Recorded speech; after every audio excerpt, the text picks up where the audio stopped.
Picture this. Father, Son, and Holy Spirit dwelling perfectly together. You will never find another picture of peace like this one.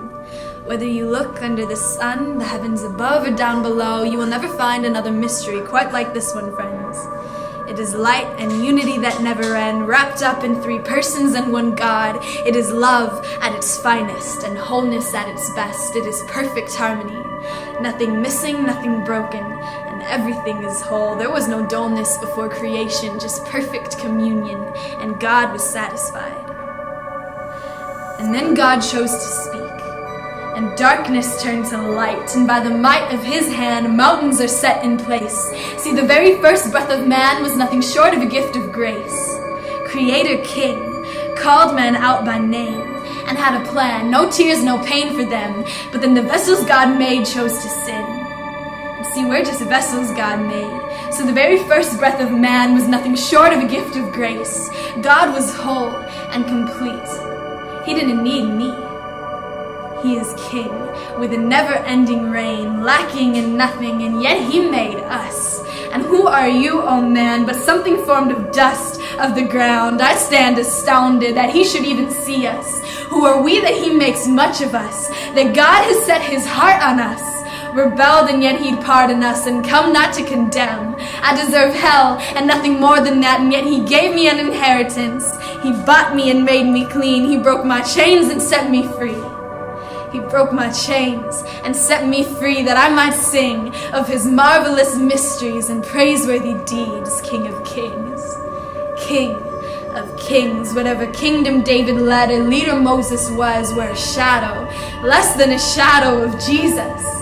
Healer of sinners and restorer of souls. Who else could make the broken whole or bring the wandering near to him? Lofty above us, high and holy, and yet breathing in our dust. Worthy of blessing, honor, and glory, and yet dwelling here with us, he who is king. And worthy to receive power, might, and wealth, laid down his life and then took death, that I might sing of his marvelous mysteries and praiseworthy deeds. There is no other king like this one, and no ruler like our God. Thoughts that are not our thoughts.